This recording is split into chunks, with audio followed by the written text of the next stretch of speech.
Right, let's go from a company that is listed, Accentuate, to a company that is just about to list. In the studio is the CEO of a company called Attacq. It used to be Atterbury Acquisitions, and if you've been watching DSTV recently, you've seen quite a cute little ad where two little boys start to build a bird box, I think it is, and then right at the end they pan out to this tree and there's about 12 bird boxes and birds flying around. What that has to do with Attacq, I don't know, but Morne Wilken, the CEO, is in the studio to tell us more. It's a nice campaign, Morne.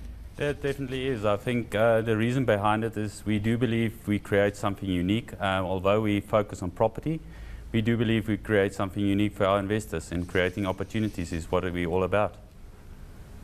You do realise your life is over now that you're going to list on the JSE sometime in October, because you're going to be subjected to intense public scrutiny, and people like me every 6 months are going to poke into your business. But why are you doing it?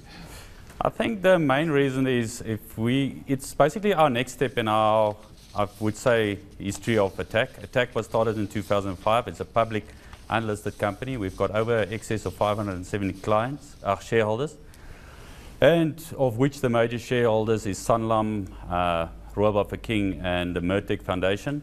And I think it's just the next step. We actually got a big pipeline of developments we will need to roll out over the next few years, of which Waterfall is the big one over the next 10 to 15 years.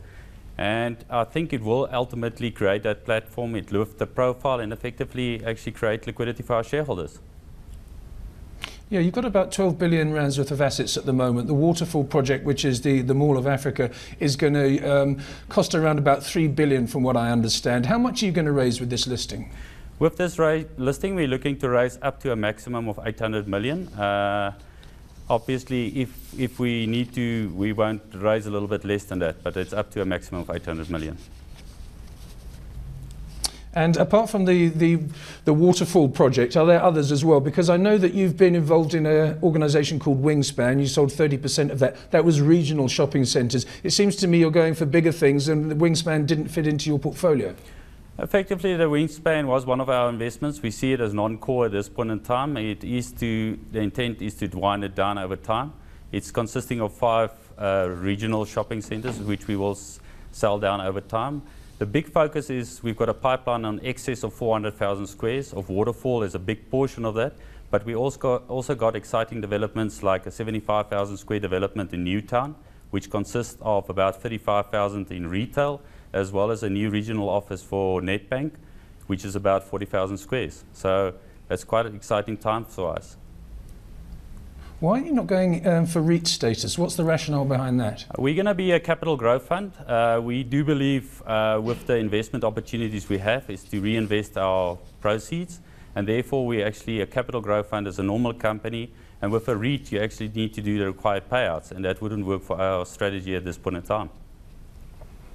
How about the property cycle itself? Everyone talking about interest rates potentially, well, the next move anyway, being to the upside, and there is a correlation between property and interest rates. Are you slightly nervous that you might be getting in at a point where the cycle starts to turn?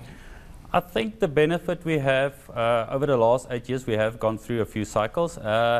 It is a cycle that's turning, but I think we doing our own developments and not being an income fund, we're actually a little bit protected, I would say, in terms against interest rates.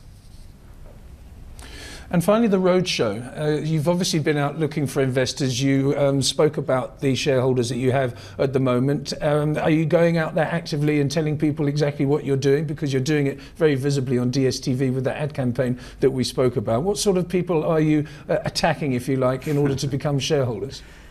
I think we will appeal to the retail market, being a capital growth fund, but there's a lot of institutions that actually also like something new in the property market, where before I think most has been focusing on income funds, where we're going to be a capital growth fund.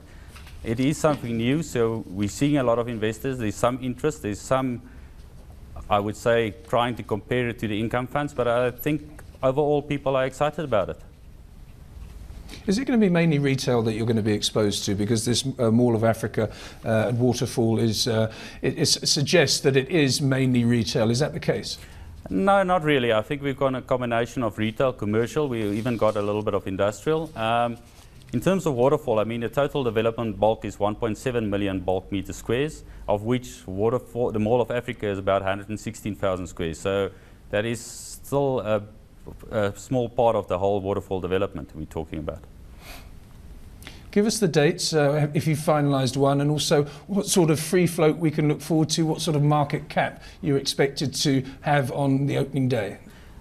Just to touch, we're planning to list on the 14th of October 2013.